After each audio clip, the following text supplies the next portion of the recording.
Hi friends, welcome to మన Bommarillu. Upcoming రివ్యూలోకి వెళ్ళిపోదాం. భూమి గగన్ గురించి ఆలోచిస్తూ గగన్తో తను ఫోన్ కాల్ మాట్లాడిన మాటల్ని గుర్తు చేసుకుంటూ చాలా హ్యాపీగా ఫీల్ అవుతుంది. శరత్ చంద్ర భూమిని అమ్మ భూమి భూమి అని పిలుస్తూ ఉంటారు. ఇంకా వెంటనే భూమి హాల్లోకి వెళ్తుంది. అపూర్వ, గోరింటాక్ పిన్ని అందరూ హాల్లోకి వస్తారు. అమ్మ భూమి రామ్మ అని అంటారు. ఇంకా అలా శరత్ చంద్ర దగ్గరికి వెళ్తుంది భూమి. ఏంటమ్మా భూమి అలా చూస్తున్నావేంటి? ఓహో, ఎందుకు పిలిచానన్నా? ఇదిగో, ఇప్పుడు కొద్ది గంటల్లో నువ్వు నా పెద్ద కూతురివి అవ్వబోతున్నావు. నేను నిన్ను దత్తత తీసుకోబోతున్నాను. అందుకే నీకు ఇవ్వాల్సిన గౌరవం నీకు ఇవ్వాలి కదా. అందుకే నీకోసం ఈ డ్రెస్ని తీసుకున్నానమ్మా. ఈ డ్రెస్ చూడు ఎంత బాగుందో అని అంటారు శరత్ చంద్ర. నిజమే నాన్న, నాకు ఈ కలర్ అంటే చాలా ఇష్టం అని అంటుంది పాపం భూమి. నా శోభకు కూడా ఈ కలర్ అంటేనే ఇష్టమమ్మా. అందుకే నీకోసం నేను ఈ డ్రెస్ని కొన్నాను. రేపు నువ్వు ఇవే పట్టుబట్టలు కట్టుకొని దత్తత కార్యక్రమంలో కూర్చోవాలి. పూజారి గారితో కూడా నేను అన్నీ మాట్లాడాను అని చెప్తారు. ఇంకా చాలా హ్యాపీగా ఫీల్ అవుతుంది. అలా భూమి అపూర్వ అని పిలుస్తారు శరత్ చంద్ర. ఇంకా అపూర్వ బావా అని అపూర్వ దగ్గరికి వెళ్తుంది. శరత్ చంద్ర దగ్గరికి అపూర్వ, చూడపూర్వ, నీకు నేను స్పెసిఫిక్గా చెప్పాలి అనుకోలేదు, కానీ చెప్తున్నాను. అపూర్వ, ఇప్పటి నుండి భూమి కూడా మన కూతురే. నక్షత్రాన్ని ఎలా చూసుకుంటున్నావో దానికి సమానంగా భూమిని నువ్వు చూసుకోవాలి. నువ్వు చూసుకుంటావని నాకు తెలుసు, కానీ ఒక బాధ్యతగా నీకు ఈ విషయాన్ని చెప్తున్నాను, అంతే, సరేనా అని అంటాడు.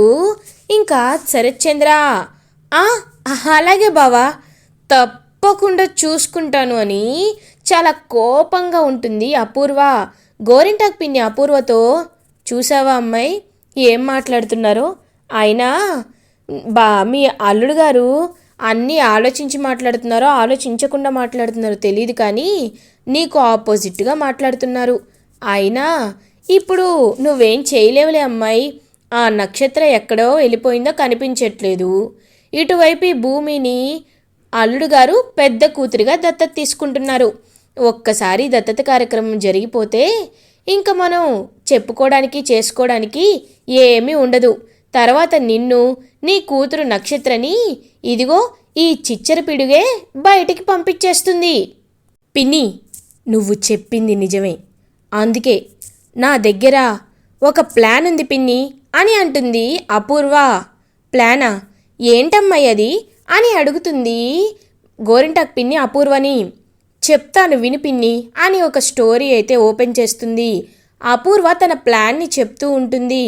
అపూర్వ చీర కట్టుకొని శోభాచంద్రలాగా తన బాడీలోకి శోభాచంద్ర ఆత్మ ప్రవేశించినట్టు నటిస్తూ ఇంకా అలా డ్యాన్స్ వేస్తూ ఉంటే శరత్ చంద్ర, భూమి అందరూ హాల్లోకి వస్తారు. ఇంకా వెంటనే శోభాచంద్రలా గట్టిగా కళ్ళతో మాట్లాడుతూ, చంద్ర, ఈ భూమి అంటే నాకు ఇష్టం లేదు. ఎవరికి పుట్టిందో ఎక్కడ పుట్టిందో తెలీదు. అలాంటిది నా కూతురిగా నేను ఎలా ఒప్పుకుంటాను? తన్ని నేను నా కూతురిగా ఒప్పుకోను చంద్ర, నా కూతురిగా ఒప్పుకోను. ఈ దత్తత కార్యక్రమాన్ని ఆపేయాలి చంద్ర, నువ్వు ఆపేయాలి అని చెప్పి గట్టిగా అరుస్తూ ఉంటుంది అపూర్వ. భూమి ఇదంతా చూస్తూ ఏం మాట్లాడకుండా సైలెంట్గా ఉంటుంది. శరత్ చంద్ర నిజంగా అపూర్వలోకి శోభాచంద్ర వచ్చింది అని నమ్మి, అవునా శోభ, నాకు నీకంటే ఎవరు ఎక్కువ కాదు. నీకు ఈ దత్తత కార్యక్రమం ఇష్టం లేకపోతే సరే, నేను ఆపేస్తాను. భూమిని దత్తత తీసుకోను. ఈ భూమిని, నీకు నచ్చని భూమిని నా ఇంట్లో కూడా ఉండనివ్వను. ఈ ఇంట్లో నుంచి భూమిని గెంటేస్తాను అని అంటాడు శరత్ చంద్ర. ఒక్కసారిగా షాక్ అయిపోతుంది భూమి. ఇదంతా అపూర్వ గోరింటాక్ పిన్నికి చెప్తూ ఉంటుంది. గోరింటాక్ పిన్ని ఊహించుకుంటుంది. అమ్మయ్యా, అమ్మాయి నువ్వు చెప్తున్న ప్లాను సూపర్గా ఉందమ్మాయి. ఇది ఇంప్లిమెంట్ చేస్తే ఎలా ఉంటుందో ఇప్పుడే నేను కలవే కూడా వేసుకున్నాను అని అంటుంది గోరింటాకు పిన్ని. కలెందుకు పిన్ని, ఇంకొద్దిసేపట్లో అది నిజమవుతుంది కదా అని అపూర్వ శోభాచంద్ర ఫోటో దగ్గరికి వెళ్తుంది. ఏంటి అక్క కాని అక్క, నిన్ను నేను తప్పించాను నా బావ కోసం ఈ ఆస్తి కోసం. మా బావ ఎంతో ప్రాణంగా ప్రేమించిన నిన్నే పకడ్బందీగా పైకి పంపించాను. ఇన్నేళ్ళకి మళ్ళీ నీ కూతురు వచ్చి నన్ను అడ్డుకుంటాను, నాకు అడ్డుపడతాను అంటే నేను ఊరుకుంటాననుకుంటున్నావా అక్క? నీ దగ్గరికే కొద్ది రోజుల్లో నీ కూతుర్ని కూడా పంపిస్తాను. ఇద్దరు కలిసి భరతనాట్యం కూచిపూడి డ్యాన్స్ వేసుకోండి అని ఇంకా అలా అక్కడి నుండి వెళ్ళిపోవాలని వెనక్కి తిరుగుతుంది అపూర్వ. ఒక్కసారిగా అపూర్వ చీర ఎవరో పట్టుకున్నట్టు అనిపిస్తుంది అపూర్వకి. ఒక్కసారిగా అపూర్వ షాక్ అయిపోతుంది. ఇంకా వెనక్కి తిరిగి చూసేసరికి లైట్స్ అన్నీ ఆఫ్ అయిపోతాయి. ఓన్లీ శోభాచంద్ర ఫోటో దగ్గర లైట్ మాత్రం వెలుగుతూ ఉంటుంది. శోభాచంద్ర ఫోటోని అంత చీకట్లో చూసేసరికి షాక్ అయిపోతుంది అపూర్వ. కరెంటు పోయినట్టుంది. అమ్మా, జనరేటర్ వేయాలి అని చెప్పి శరత్చంద్ర ఇంకా అలా వెళ్తూ ఉంటారు. కానీ అపూర్వకి శోభాచంద్ర ఫోటో చూసి చాలా భయం వేస్తుంది. ఇంకా శోభాచంద్ర లైట్స్ వెలుగుతూ తనకి చీర పట్టుకొని లాగినట్టు అనిపించడం, చీకట్లో తన ఫోటో చూడడం, ఇదంతా చూసి చాలా భయపడిపోతూ ఉంటుంది అపూర్వ. వెంటనే ఇంకా కరెంటు వచ్చేస్తుంది. అమ్మాయి అని గోరింటాకు పిని చెయ్యేసేసరికి అని గట్టిగా అరుస్తుంది అపూర్వ. ఏంటమ్మాయి, ఎందుకు భయపడుతున్నావు అని అడుగుతుంది. ఏం లేదు పిన్ని, నా చీర ఎవరో పట్టుకున్నట్టు అనిపించింది అని అంటుంది అపూర్వ. సర్లే అమ్మాయి, అలాంటి భ్రమలు అవుతూనే ఉంటాయి. వెళ్ళు, నువ్వు జుట్టు విరబోసుకొని ఇప్పుడు రారా అని డ్యాన్స్ వేయాలి, మర్చిపోయావా అని అంటుంది గోరింటాకు పిన్ని. పిన్ని, ఇప్పుడు వద్దులే, ఇంకెప్పుడైనా ఈ ప్లాన్ని అమలు చేస్తాను. ఆ దత్తత కార్యక్రమం అయితే అవ్వకుండానే ఉండాలని నేను ప్రయత్నిస్తాను, కానీ ఈ దారి వద్దు పిన్ని అని అంటుంది అపూర్వ. అదేంటమ్మాయి, నువ్వే కదా ప్లాన్ చెప్పావు, మళ్ళీ నువ్వే వద్దంటావేంటి అని అంటుంది గోరింటాకు పిన్ని. ఏంటో అమ్మాయి, నువ్వు ఏం చెప్తున్నావో నాకేమీ అర్థం కావట్లేదు. సర్లే, నీకు ఇష్టం లేకపోతే నేనేం చేస్తాను అని అక్కడి నుండి వెళ్ళిపోతుంది. అలా ఇంకా గోరింటాకు పిన్ని శోభాచంద్ర ఫోటో వైపు భయంగా చూస్తూ ఉంటుంది అపూర్వ.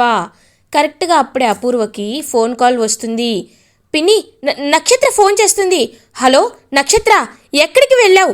ఇందొకటి నుండి నీ గురించే ఫోన్ చేస్తున్నాను అని చెప్పి గట్టిగా అరుస్తూ ఉంటుంది అపూర్వ. హలో మేడం, నేను కాంపౌండర్ని అని అంటారు. ఒక్కసారిగా కాంపౌండర్ అని వినేసరికి షాక్ అయిపోతుంది అపూర్వ. కాంపౌండరా? ఏయ్, ఎవరు నువ్వు? మా కూతురు ఫోన్ నీ దగ్గర ఎందుకుంది అని అడుగుతుంది అపూర్వ. మేడం, నక్షత్ర వాళ్ళ మదర్ మీరే కదా మేడం, ఆవిడ తలకి దెబ్బ తగిలింది, ఆవిడ ఇప్పుడు హాస్పిటల్లో ఉంది, మీరు త్వరగా రండి అని కాల్ కట్ చేస్తారు. ఒక్కసారిగా షాక్ అయిపోతుంది అపూర్వ. బావా బావా అని గట్టిగా అరుస్తూ ఉంటుంది. ఇంకందరూ హాల్లోకి వచ్చేస్తారు. ఏమైంది అపూర్వ అని అడుగుతారు శరత్చంద్ర. బావా, నక్షత్ర హాస్పిటల్లో ఉందంట బావా, మనం త్వరగా వెళ్ళాలి అని అంటుంది అపూర్వ. ఒక్కసారిగా ఫ్యామిలీ మెంబర్స్ అందరూ షాక్ అయిపోతారు. శరత్చంద్ర ఫ్యామిలీ హాస్పిటల్కి రీచ్ అవుతారు. నక్షత్ర స్పృహ లేకుండా అలా ఇంకా ట్రీట్మెంట్ తీసుకుంటూ ఉంటుంది. అమ్మ నక్షత్ర అని ఏడుస్తూ ఉంటుంది. అలా ఇంకా తనైతే అపూర్వ ఏడుస్తుంటే శరత్చంద్ర, ఏడవద్దు అపూర్వ, నువ్వేమి బాధపడద్దు, మన నక్షత్ర తిరిగి కోలుకుంటుంది. డాక్టర్, ఇప్పుడు తనకి ఎలా ఉంది అని అడుగుతారు. తనకి ఇంకొక 1 డే గడిస్తే కానీ ఏమీ చెప్పలేం, but there are very high chances to be recovered, అది కొన్ని గంటల్లో మేము చెప్తామని చెప్పి డాక్టర్ అక్కడి నుండి వెళ్ళిపోతారు. ఇంకా డాక్టర్ వైపు చూస్తూ ఉంటుంది అపూర్వ. ఎందుకు దీనికి ఇలా జరిగింది బావా? చూసావా బావా, మన ఇంట్లో ఎప్పుడూ లేనిది ఇంత అనర్థం జరిగిందంటే దానికి కారణం ఏంటో తెలుసా? ఆ భూమి నువ్వు ఎప్పుడైతే దత్తత తీసుకుంటా ఉంటున్నావో అప్పటి నుండి ఇంట్లో ప్రశాంతతే కరువైపోయింది బావా. అది కాకుండా నక్షత్రకి ఇలా జరిగింది. ఒకసారి నువ్వు పెద్దవాళ్ళని అడిగి ఈ నిర్ణయం తీసుకుంటే బాగుండేదేమో బావా అని అంటుంది అపూర్వ. ఇంకా ఒక్కసారిగా అపూర్వ వైపు చూస్తూ ఉంటారు భూమి, చెర్రి అందరూ. ఇంకా శరత్చంద్ర, అపూర్వ దానికి దీనికి సంబంధం ఏంటి అని అంటారు. లేదు బావా, సంబంధం ఉంది. నువ్వు దేవుణ్ణి, దెయ్యాల్ని నమ్ముతావు కాబట్టి వాస్తుని, జ్యోతిష్యాన్ని కూడా నమ్మాలి బావా, నమ్మాలి. ఈ ఈ భూమి వల్ల ఇదంతా జరిగింది అని అంటుంది అపూర్వ.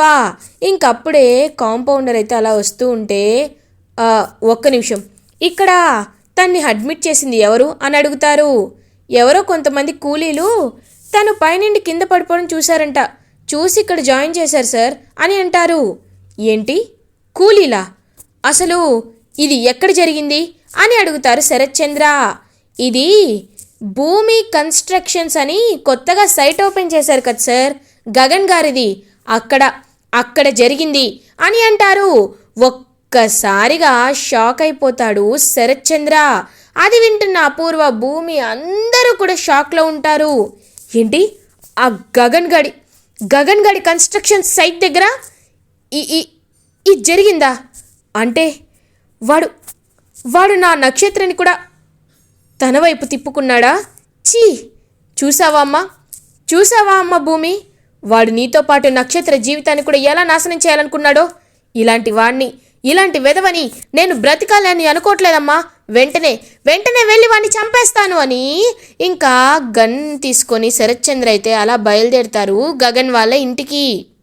బావా, వద్దు బావా అని అంటుంది అపూర్వ నన్ను ఆపొద్దు అని చెప్పి ఇంకా అలా గన్ తీసుకొని బయలుదేరుతారనమాట శరత్చంద్ర.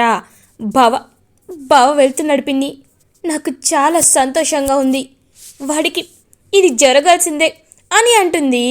ఇంకా అలా అపూర్వ, అమ్మాయి ఎందుకో అల్లుడు గారు వెళ్ళే స్పీడ్లో మొన్న వాడి తప్పిపోయిన జైలు ఇప్పుడు వస్తుందేమో అని భయంగా ఉందమ్మాయి అని అంటారు.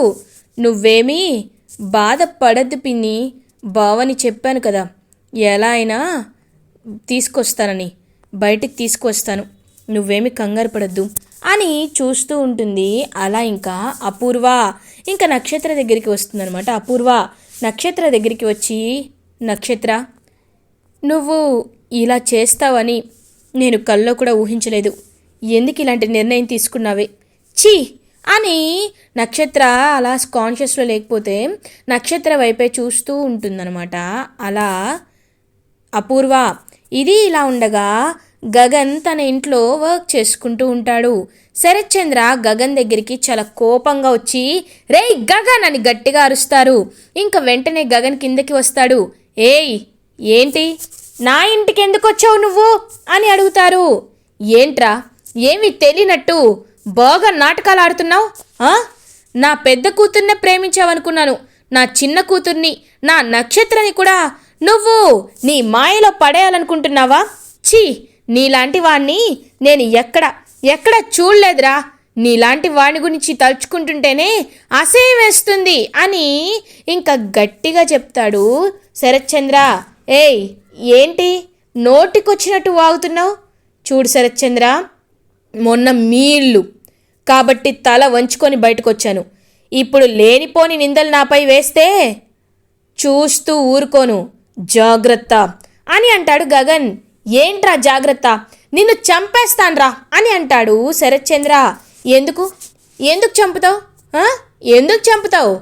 నీకు ఇంకొక విషయం చెప్తే నీ గుండె ఆగిపోతుంది, అందుకే నీకు నేను నిజం చెప్పదలుచుకోవట్లేదు అని అంటాడు. ఏంట్రా నువ్వు చెప్పేది నేను వినేది అని అంటాడు. నేను చెప్పేది నిజం, కావాలంటే నువ్వే విను. నీ కూతురు నక్షత్ర ఉంది కదా, అది నన్ను ప్రేమించింది, నన్ను పెళ్లి చేసుకోమని, కావాలంటే నేను మా నాన్నని ఆస్తిని వదిలేసి వచ్చేస్తానని నా కాళ్ళ మీద పడింది. కానీ నాకు భూమి తప్ప ఇంకా ఎవ్వరు ఇష్టం లేదు, అందుకే నేను దాన్ని రిజెక్ట్ చేశాను. అప్పుడే అది నువ్వు లేకపోతే బ్రతకను అని చెప్తూనే ఉంది, అయినా పట్టించుకోకుండా నేను వచ్చేశాను. ఇప్పటికైనా అర్థమైందా ఎవరిని అన్నారో అని అంటాడు. ఒక్కసారిగా షాక్ అయిపోతాడనమాట శరత్చంద్ర. రేయ్, నువ్వు చెప్పేది నిజమా అని అంటారు. నిజం, నేను చెప్పేది పచ్చి నిజం. ఎందుకంటే నువ్వు ఒకసారి ఆలోచించు. నీ నక్షత్రం నా వైపు చూసిందా, నేను నక్షత్రం వైపు చూశానని ఆలోచించు. వెళ్ళిపోయి దాన్ని అడుగు, లేకపోతే నీ భార్య ఉంది కదా తనని అడుగు, తను నిజం చెప్తుంది అని అంటారు. ఒక్కసారిగా ఆలోచించుకుంటాడు శరత్చంద్ర. ఇంకా వెంటనే శరత్చంద్ర అయితే అలా బయలుదేరి నక్షత్ర దగ్గరికి వస్తాడు.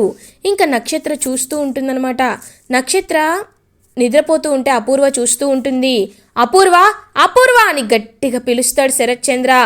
బావా ఏమైంది బావా, వాణ్ణి చంపేశావా అని అడుగుతుంది. అపూర్వ, నేనొక విషయం అడుగుతాను, నిజం చెప్పు అని అంటారు. ఏంటి బావా, ఏమడుగుతావు అని అంటుంది. మన నక్షత్ర ఆ గగన్ గారిని ప్రేమించిందా? నిజం చెప్పు అపూర్వ అని అంటారు. లేదు లేదు, మన నక్షత్ర వాణ్ణెందుకు ప్రేమిస్తుంది బావా అని అంటారు. వెంటనే ఇంకా అపూర్వ తలని తన చేయిపై నక్షత్ర తలపై పెట్టి, ఇప్పుడు చెప్పు, నిజం చెప్పు, నిజంగా ఆ గగన్ గాన్ని నక్షత్ర ప్రేమిస్తుందా అని అడుగుతాడు. బావా అవును బావా, నక్షత్ర ఆ గగన్ గారిని ప్రేమించింది, కానీ బావా నేను వాణ్ణి దూరం చెయ్యాలనే అని అంటుంది. ఆపో, ఇంకా మాట్లాడద్దు. ఛీ, భూమిని చూసి నేర్చుకోమని నక్షత్రకి వేలసార్లు చెప్పాను, కానీ తన బ్రెయిన్కి ఎక్కలేదు. ఎంత కాకపోతే నా శత్రువైన వాణ్ణి ప్రేమిస్తుందా, పెళ్లి చేసుకోవాలనుకుంటుందా? ఇప్పుడు చెప్తున్నాను, నాకు ఒకే ఒక్క కూతురు, ఆ కూతురు కేవలం భూమి మాత్రమే అని చెప్తాడు శరత్చంద్ర. ఒక్కసారిగా షాక్ అయిపోతుంది అపూర్వ. ఇంకా అదంతా చూస్తున్న ఫ్యామిలీ మెంబర్స్ అందరూ ఒక్కసారిగా స్టన్ అయిపోతారు. బావా అని అంటుంది. అవును, నాకు కేవలం భూమి మాత్రమే కూతురు. ఈ నక్షత్ర చచ్చిపోయిందనుకుంటాను. ఎప్పుడైతే ఆ గగన్ గారిని ప్రేమించి వాడి కాళ్ళ దగ్గరికి వెళ్ళిందో అప్పుడే ఇది నా దృష్టిలో చచ్చిపోయినట్లు లెక్క. ఇప్పుడే చెప్తున్నాను అపూర్వ, నీకు నీ కూతురుతో ఉండాలంటే బయటే ఉండు, లేకపోతే నాతో పాటు రా. భూమి రామ్మా అని అలా ఇంకా శరత్చంద్ర నక్షత్రాన్ని వదిలేసి బయటికి వెళ్ళిపోతూ ఉంటాడు. ఇంకా అపూర్వ అయితే నక్షత్రం వైపు చూస్తూ, ఇలా జరిగిందేంటి, ఆ భూమిని బయటికి గెంటేయాలనుకుంటే నక్షత్రం గురించి బావకి నిజం తెలిసిపోయింది అని బాధపడుతూ ఉంటుంది అపూర్వ. అమ్మాయి ఇప్పుడు ఎలా అమ్మాయి, నువ్వు నీ కూతురుతో ఉంటే ఆ ఇంటికి వెళ్ళలేవు, ఆ ఇంటికి వెళితే కూతురు ఉండదు, ఇప్పుడు ఏం చేస్తావమ్మాయి అని అడుగుతుంది గోరింటాకు పిన్ని పోనీ నువ్వు ఇక్కడుండు పిన్ని, నేను వెళ్తాను అని అంటుంది. ఏంటి, నేను నీ కూతురు దగ్గర ఉండమా? అమ్మో, శరత్చంద్ర అల్లుడు గారి గురించి నాకు బాగా తెలుసు, ఆయన చేత్తో నన్ను చంపిద్దామనేగా నువ్వు ఇలా అంటున్నావు అని అంటుంది గోరింటాకు పిన్ని. ఇంకప్పుడే శారద అండ్ పూర్ణిమ ఇద్దరూ అలా ఇంకా వస్తూ ఉంటారు. వాళ్ళని చూసి గోరింటాకు పిన్ని అపూర్వని పక్కకు తెచ్చేస్తుంది. అమ్మాయి నీకొక విషయం చెప్తాను, కోప్పడద్దు. ఇప్పుడు మన నక్షత్ర సేఫ్గా ఉండాలంటే ఆ గగన్ గాడి ఇంట్లోనే ఉండడం మంచిదమ్మాయి. ఎందుకంటే ఆ శారద చేతిలో చూసావా ఫ్రూట్స్ బాస్కెట్ ఉంది, ఖచ్చితంగా నీ నక్షత్ర ఆ శారదని ఎలాగొకలా కన్విన్స్ చేస్తుంది, దాన్ని వాళ్ళ ఇంటికి తీసుకువెళ్తారు, నువ్వు ముందు రా అమ్మాయి రా అని ఇంకా అలా తీసుకువెళ్ళిపోతుందనమాట తన్నైతే. ఇంకా వెంటనే పాపం ఏమీ చేయలేక అక్కడి నుండి వెళ్ళిపోతుంది అపూర్వ. ఇంకా అలా శారద నక్షత్ర దగ్గరికి వచ్చి మాటల్ని గుర్తు చేసుకుంటూ ఉంటుంది. నక్షత్ర నన్ను ప్రేమిస్తున్నానని నా కాళ్ళ మీద పడిందని ఇంకా అవన్నీ గుర్తు చేసుకుంటూ ఉంటుందన్నమాట శారద. అమ్మ నక్షత్ర అని అంటుంది. అప్పుడే కళ్ళు తెరిచి చూస్తుంది నక్షత్ర. ఆంటీ, నేను బావని ప్రేమించానంటీ, బావ లేకుండా ఉండలేను, నా బావే నాకు ముఖ్యం ఆంటీ అని అంటుంది.